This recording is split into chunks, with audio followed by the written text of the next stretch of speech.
Ram Ram. India news Haryana देख रहे हैं आप, आपके साथ मैं हूं तुलसी वर्मा। जब समस्याएं हो जाएं गंभीर तब चुप्पी तोड़नी पड़ती है। जब शासन प्रशासन तक पहुंचानी हो अपनी बात तब चुप्पी तोड़नी है। इंडिया न्यूज हरियाणा ने ठाना है जनता के हर मुद्दे को उठाना है, समाधान तक पहुंचाना है। जब बातें होने लगती हैं गोलमोल तब जरूरी हो जाता है हल्ला बोल।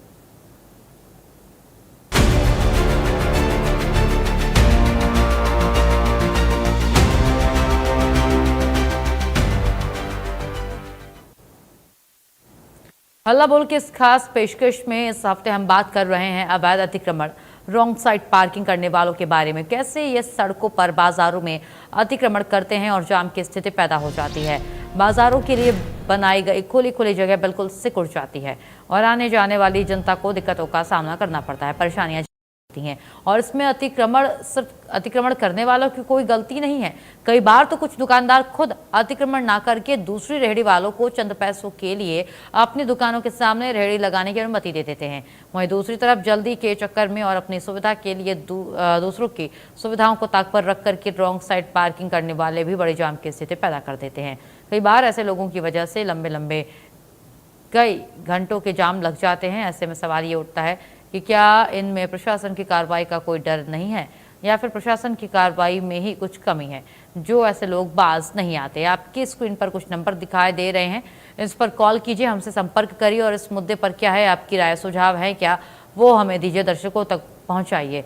तो ये हल्ला बोल आज का आपके लिए है। कॉल कीजिए इस नंबर पर। इस पूरे हफ्ते हमने चर्चा की किस तरीके से अतिक्रमण बन जाता है, लोगों का सिर दर्द बन जाता है, भारी परेशानी। आप भी अगर है परेशान तो कॉल कीजिए इस नंबर पर।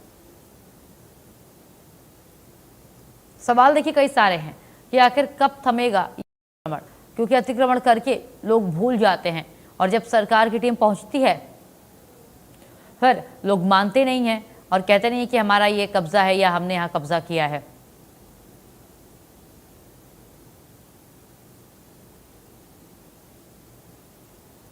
तो कब थमेगा सड़कों पर फैलाइए जाल, सड़कों पर फैलाइए अतिक्रमण। सवाल कई सारे हैं क्योंकि अब फुटपाथ गायब हो जा रहे हैं और बाजारें नजर आती हैं। हमारे पहले कॉलर अंबाला से मास्टर आर के कालिया हमारे साथ जुड़ चुके हैं। जी बताइए कालिया साहब। नमस्कार जी। नमस्कार। देखिए, सबसे पेशतर मैं आपके चैनल को धन्यवाद देना चाहूंगा। मैं बहुत शुक्रगुजार हूँ आपके चैनल का। आज मैंने पंजाब केसरी में खबर पढ़ी, जो हमने कहा आपको, हमने इलाका वाइज आपसे बात की थी, कल गुफ्तगू की थी आपसे, उसका बहुत असर हुआ। इसमें कोई दो राय नहीं। आपकी खबर का बहुत असर हुआ। ये कहाँ तक चलता है और इसका मुश्किल इलाज कब होगा, ये तो देखिए खुदा जाने या सरकार जाने या प्रशासन जाने। हर इलाके की बात हुई, हमारे विकास विभाग की बात हुई, प्रेम नगर भी बीच में पड़ता है, दिल्ली ओल्ड रोड की बात हुई, हर मोहल्ले की, हर बाजार की बात हुई। ये आपके चैनल की मेहरबानी है। लेकिन एक बात मैं कहना चाहूंगा, आपकी बात से मैं इत्तेफाक रखता हूं कि हमें भी सोचना होगा, हमें खुद सोचना होगा। लेकिन हम अपने जिम्मेदार हैं मैडम, लेकिन लोगों के तो हम जिम्मेदार है नहीं। हम अपने जिम्मेदार, हम सीनियर सिटीजन है, हम तो ऐसा काम करते नहीं। हम क्यों करेंगे ऐसा काम? तो दूसरे करते हैं, उनको सरकार रोके, प्रशासन रोके।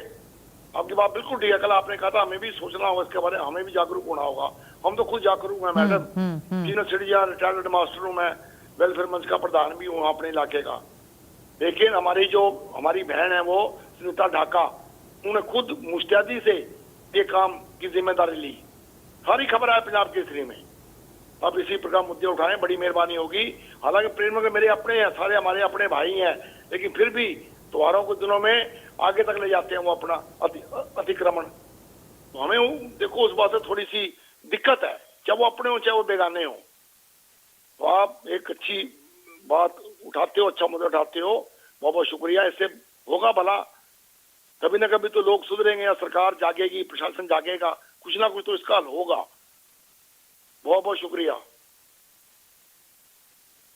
काली साहब धन्यवाद आपका। लेकिन एक बात आपने कही कि जिम्मेदार बनना होगा, क्योंकि देखिए जिम्मेदार बनना ये सभी के लिए था, हमारे लिए, मेरे लिए, खुद के लिए भी ये चीज है, क्योंकि हमें जिम्मेदार बनना पड़ेगा। सब कुछ हम एक सरकार पर नहीं छोड़ सकते हैं।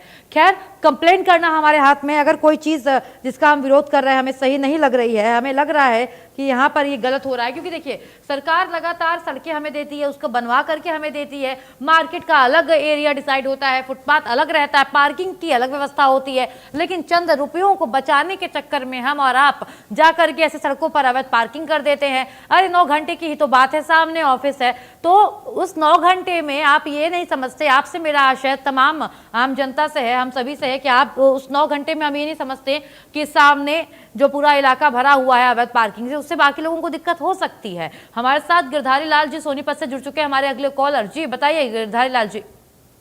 हेलो जी आपकी आवाज आ रही है, बताइए। हेलो हेलो गिरधारी लाल जी, आपकी आवाज आ रही है, बोलिए।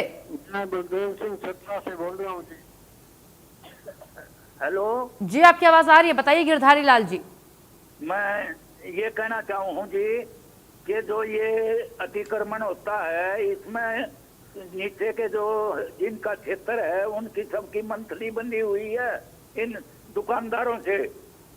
अगर इनसे कहा जाता है तो ये कहते हैं हम कहाँ जाएं, कोई आदमी कहता है तो, और वो अपने इस धंधे को बंद नहीं करना चाहता। अपने क्षेत्र का आदमी, उसकी जेब गर्म होती है, महीने में किसी से सब्जी ले लेगा, अपने थैले में डलवा के चला जाएगा, ना पैसा देना ना कुछ। वो इसी वजह से फ्री में खा रहा है। अक्के नहीं तो कानून है, फिर अगर कोई नहीं देगा हफ्ता या कुछ भी करेगा तो फिर कानून है, फिर उनको बैठने नहीं देंगे। सारी जड़ है भ्रष्टाचार की, और भ्रष्टाचार चलता है ऊपर से, नीचे से ऊपर नहीं जाता भ्रष्टाचार, ऊपर से नीचे आता है भ्रष्टाचार। ये देश के लिए दुर्भाग्य की बात है कि ना ये नेता अपना स्वार्थ छोड़ रहे हैं, ना ये अधिकारी। इनकी सबकी जेब फटी हुई है, जितना डालो इनके उतना ही वो नीचे निकल जाता है। इनको तो सिर्फ अपना दिखता है देश चलाना, या पहले भी तो राजा थे, अंग्रेज भी थे, पहले तो ऐसा नहीं था। एक सिपाही भी गांव में या शहर में घूम जा, किसी मोहल्ले में आता था तो सब घर के अंदर घुस जाते थे, इतना डर था।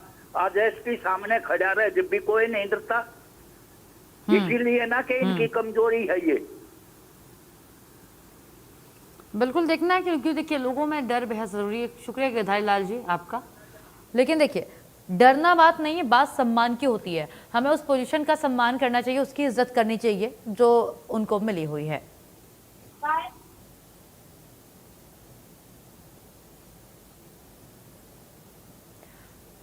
तो फुटपाथ पर यह अवैध अतिक्रमण लगातार बढ़ता जा रहा है, इसलिए हम ये हल्ला बोल चला रहे हैं, इसलिए हम ये मुहिम चला रहे हैं अतिक्रमण और रॉन्ग पार्किंग के खिलाफ। क्योंकि देखिए रॉन्ग साइड पार्किंग भी एक बहुत बड़ी समस्या बनी हुई है, लगातार बनती जा रही है, और ये जो समस्याएं बन रही है इससे दिक्कतें होती हैं और जिसे हमें समझना भी होगा।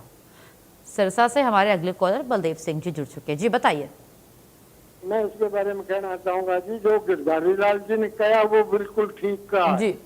आज जो ये हो रहा है उनके के मुताबिक वैसे ही चल रहा है। बाकी हमारे यहाँ कानून तो बन जाते हैं पर उनके ऊपर अमल नहीं होता। अमल कैसे होता है तो मुंह देख के थप्पड़ लगते हैं। जैसे ही सादा उदाहरण है कि हिंदुस्तान में संसद ने कानून बना दिया वंदे मातरम के लिए, पर कांग्रेस वाले ये नेहरू खानदान जो है ये कहता है कि भाई नहीं हम नहीं मानेंगे इसको, हमारे वो नहीं है।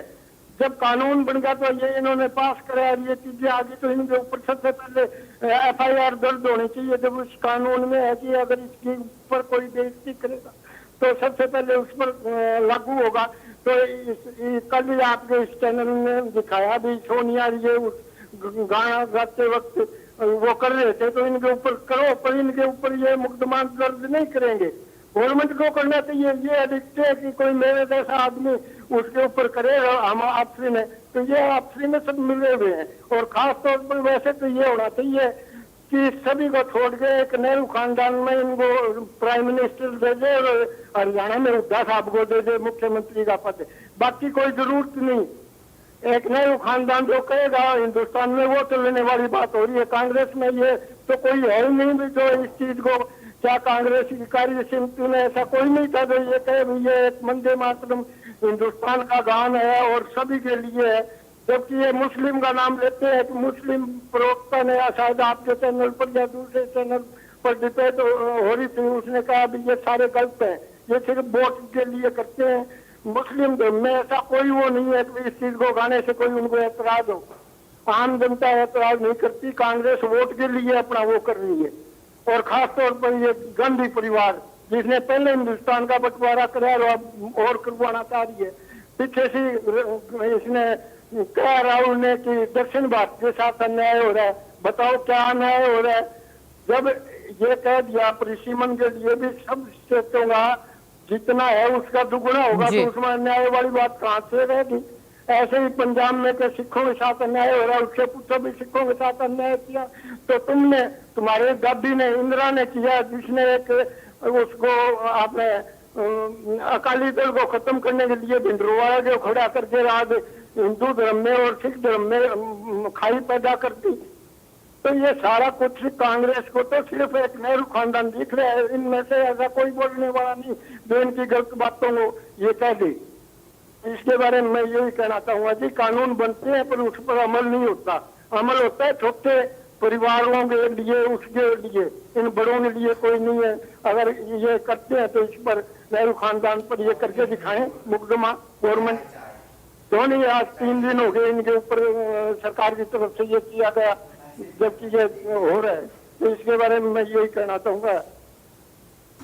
बिल्कुल, शुक्रिया बलदेव जी आपका, जिस तरीके से आपने बातें रखी, शुक्रिया आपका। देखिए, अगर आप भी हमसे जुड़ना चाहते हैं, आप भी हमारे साथ अपनी बात साझा करना चाहते हैं, सुझाव साझा करना चाहते हैं, ये खुला मंच आपके लिए है, ये नंबर आपके लिए है, कॉल कीजिए।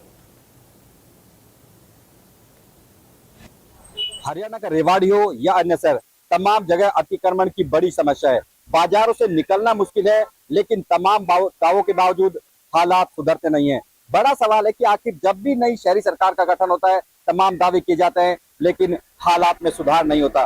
मैं बीएमजी मॉल के पास हूँ और आपको दिखाऊंगा किस तरह से सड़कों पर ही व्हीकल खड़े कर दिए जाते हैं। और ये वो बड़ी कंपनियां हैं जिनके व्हीकल खड़े होते हैं, जो करोड़ों रुपए का रेवेन्यू प्रबंध करते हैं। लेकिन सवाल ये है कि आखिर इसका जिम्मेदार कौन है? सड़कों पर जो फुटपाथ होती है, जो आम लोगों के लिए चलने के लिए होती है, उस पर भी अतिक्रमण कर दिया जाता है। ऐसे में देखना होगा कि तमाम दावों के बावजूद आखिर हालात सुधरते क्यों नहीं और उसका जिम्मेदार कौन है। आप शहर में किसी भी तरह देखोगे, रेवाड़ी शहर के मोती चौक जाएंगे, आपके मॉडल टाउन जाएंगे, कहीं भी जाए हालात एक जैसे दिखाई देंगे। हालात इस कदर खराब है कि शहर की लाइफ लाइन कहे जाने वाले सर्कुलर रोड तक पर भी कहीं न कहीं अतिक्रमण की समस्या बनी रहती है। सबसे बड़ा कारण है कि शहर में कोई भी जो पब्लिक पार्किंग होती है उसकी व्यवस्था नहीं है। तमाम लोग सड़कों पर अपने व्हीकल खड़े करते हैं, जिसके चलते हालात और बिगड़ते हैं और अतिक्रमण की समस्या रहती है। कुछ लोग भी मौजूद हैं, उनसे जानेंगे आखिर अतिक्रमण की वजह क्या है और किस तरह से इसका समाधान हो सकता है। सर, क्या नाम है आपका? हरी सिंह। क्या कहेंगे इस अतिक्रमण को लेकर? अतिक्रमण तो इतना भारी है जी, निकलना ही मुश्किल, पैदल निकलना मुश्किल हो रहा है। ये हालात है। पहले जो चेयरमैन था वो कहता है कि पार्किंग ढूंढ रहे हैं, पार्किंग ढूंढ रहे हैं। 5 साल निकल गए, अब नई चेयरमैन आई तो पता नहीं वो कहा कब मीटिंग लेंगे, कब वो पार्किंग की व्यवस्था होगी। बहुत मुश्किल भारी काम है कि जो रोड पे व्हीकल खड़े करके डॉक्टरों के और आप कोई भी ले लो, जो भी एजेंसियां हैं रोड पे, किसी के पास अपनी कोई पार्किंग नहीं है। कई बार देखा एम्बुलेंस तक फंस जाती है। एम्बुलेंस कई बार तो 20-20, 25-25 मिनट तक खड़े रहते हैं और किए जाते हैं। जिम्मेदार कौन लगता है? प्रशासन है जिम्मेदार और कौन जिम्मेदार है? प्रशासन अगर चालान करे अपने आप ही सब सुधर जाएंगे, पर चालान होते ही नहीं है जी। लेकिन लोगों को भी तो पार्किंग बनानी चाहिए ना खुद की। जो मैं कह रहा हूँ, डॉक्टर और वो रोड पे तो नक्शा पता नहीं किस पे बेस पे पास करे, जबकि सरकार से ये है कि किसी का भी नक्शा पार करो, उसकी स्किल पार्किंग होनी चाहिए फिर, और उसके बाद उसका नक्शा पास होना चाहिए कमेटी से। देखिए, सबसे बड़ी बात है कि नक्शे कहीं ना कहीं मिली भगत से बना दिए जाते हैं। अमूमन जितने भी बड़े संस्थान है उनके पास अपनी पार्किंग नहीं है। हम दिखाते हैं बाकी लोगों की पार्किंग खड़ी, मशहूर पिज्जा जो कंपनी है उसके बाइक्स बाहर खड़ी रहती है। आखिर बड़ी वजह यही है कि खुद की पार्किंग नहीं होती और सड़कों पर व्हीकल को खड़ा कर दिया जाता है, जिसका खामियाजा आम लोगों को भुगतना पड़ता है। अब बाकी लोग भी मौजूद है, उनसे जानेंगे आखिर वो किस तरह से देखते हैं। सर, क्या नाम है आपका? अश्विनी नाम है जी। क्या कहेंगे पार्किंग को लेकर? पार्किंग को लेकर आप सब लोग देख सकते हैं यहाँ पे कितनी परेशानी होती है। 2-2 मिनट बाद यहाँ पर कोई ना कोई परेशानी है कि अपनी व्हीकल नहीं निकाले जा सकते। बड़ी बड़ी कंपनियों का ऐसा है कि इन्होंने सारी जगह को अपनी पार्किंग समझ लिया है। जहाँ देखो इनके व्हीकल लगे हुए हैं, लोगों के लिए कोई फैसिलिटीज नहीं है। सरकार को ये चाहिए कि इसके लिए एक कोई ना कोई कदम उठाए जिससे कि आम लोगों की सुविधाएं हो सके। इसका जिम्मेदार कौन है? इसका जिम्मेदार प्रशासन ही है जी। प्रशासन अगर सख्त हो जाए, इनको अगर इस चीजें रोक लगाई जाए तो ये बहुत अच्छा हो सकता है। पूरी जगह होते हुए भी दुनिया अपने व्हीकल बीच में लगाती है और चली जाती है। कहा था कि व्यवस्था सुधरेगी, लग रहा है कि सुधर व्यवस्था में सुधार तब होगा जब प्रशासन नींद से जाग जाएगा। जिस दिन ये प्रशासन नींद से जागेगा उसी दिन व्यवस्था में सुधार हो सकता है, वैसे कुछ नहीं होगा। देखिए इन लोगों का यही कहना है कि दावे तमाम किए जाते हैं लेकिन व्यवस्था में सुधार नहीं होता। जब भी चुनाव होते हैं कहा जाता है कि पार्किंग बनाई जाएगी, लेकिन आज तक ऐसा होता हुआ दिखाई नहीं दिया। और सबसे बड़ी वजह यही है कि लोग मनमानी करते हैं। वहीं कहीं जो नगर परिषद है उसका जिम्मा है शहर में पार्किंग की व्यवस्था को दुरुस्त करने का, लेकिन जो नगर परिषद के अधिकारी कहीं ना कहीं नींद में दिखाई देते हैं। इसके चलते लोगों को परेशानी झेलनी पड़ती है। सर क्या कहेंगे पार्किंग की व्यवस्था को लेकर शहर में बदलाव? पार्किंग तो है ही बेकार, जिसको देखो वो हमारी गली में आके खड़ी कर जाता है। हमारे अपने व्हीकल खड़ी करने की जगह नहीं बचती। दुकानदारी पे भी फर्क पड़ता होगा इससे? हाँ तो ग्राहकों को जगह नहीं मिलती तो वो भी दूर से ही देख के मुड़ जाते हैं, सीधा चले जाते हैं। तो जिम्मेदार कौन लगता है आपको? जिम्मेदार कौन लगता है? जिम्मेवार तो प्रशासन भी है, लोग खुद भी हैं। सबके मिलने से ही कुछ हिसाब निकलेगा। देखिए ये थे व्यापारी, इनका सीधे तौर पर ये कहना है कि इनके चलते जो प्रशासन की लापरवाही है या अनदेखी कहे उसके चलते उनके व्यापार तक ठप हो रहा है, लेकिन सुनने वाला कोई नहीं। लेकिन अब देखना होगा जिस तरह से भी है समस्या कोई रेवाड़ी की अकेले की नहीं, हरियाणा के हर शहर में अमूमन एक जैसे हालात हैं। लेकिन सवाल ये है कि आखिर हालात में कब सुधार होगा। रेवाड़ी से अमित विश्वकर्मा, इंडिया न्यूज। तो हमें कॉल कीजिए आप, जिस तरीके से अभी परेशानियां सुन रहे थे लोगों की, लोग बता रहे थे आपके पास भी है परेशानी। अगर आप भी रोज इस समस्या से होते हैं दो चार, तो कॉल कीजिए, अपनी समस्या बताइए और सुझाव भी साझा कीजिए, क्योंकि अतिक्रमण फैला हुआ है और इसे रोकना, इस पर आवाज उठाना बेहद जरूरी है। तो कब थमेगा सड़कों पर फैला ये कब्जा, कब हटेगा ये कब्जा?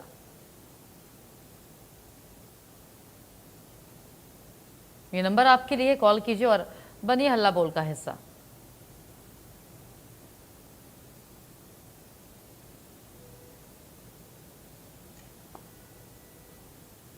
तो क्या अतिक्रमण के आगे प्रशासन बेबस है? देखिए सवाल भी उठ रहे हैं क्योंकि अतिक्रमण लगातार फैला जा रहा है। कई जगह तो अतिक्रमण ऐसे है शायद जिनकी जानकारी भी लोगों को नहीं होगी, लेकिन अतिक्रमण फैला हुआ है, वहां पर चलने की जगह भी नहीं है।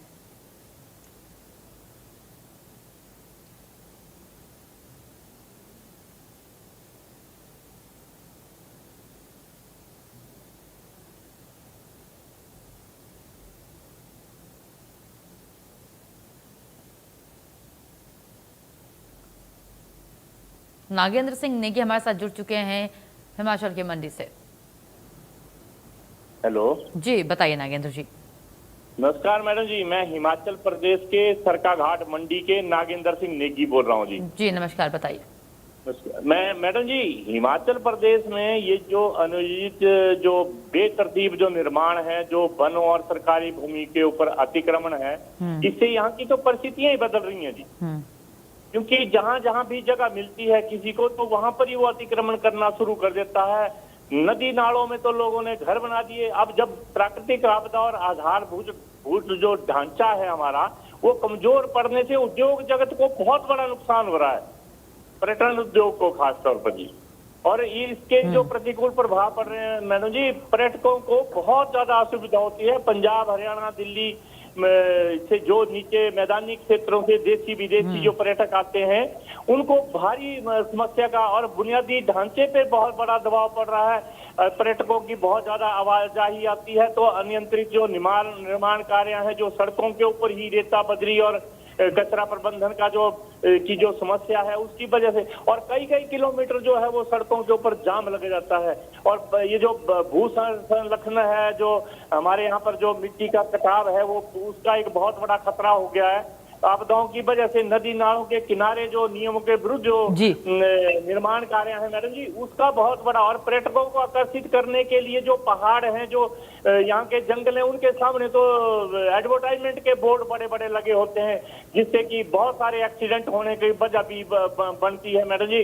और ये जो यहाँ की जो ये एनजीटी का इतना पैसा लेते हैं उसके बावजूद ये जो जगह जगह बैरियर लगे हैं वहां पर उगाही करते हैं, लेकिन अतिक्रमण के नाम पर यहाँ पर कुछ नहीं हो रहा है। सरकारों को चाहिए कि ये जो शिमला मनाली नहीं बल्कि जो हमारे जो गांव में जो पर्यटन स्थान जो नए डेवलप हो रहे हैं वहां पर भी स्थिति जो है बद से बदतर होती चली जा रही है। इसके बारे में सरकार को सख्ती से जो है कदम उठाने चाहिए और इसकी तरफ जो विशेष तौर पर ध्यान देना चाहिए, ताकि ये हमारी रीढ़ की हड्डी है पर्यटन, जिसकी वजह से हिमाचल में आर्थिकी का बहुत बड़ा एक संबल बनता है हिमाचल के लोगों का। तो इसके ऊपर जो है कार्रवाई की जानी चाहिए। जय हिंद।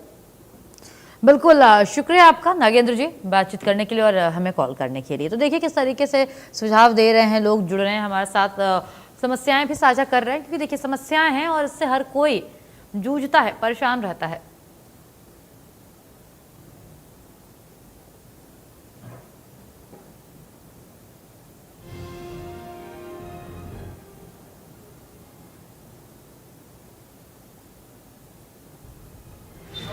फिलहाल हल्ला बोल में इतना ही। तमाम खबरों के लिए आप बने रहिए इंडिया न्यूज हरियाणा के साथ। राम राम।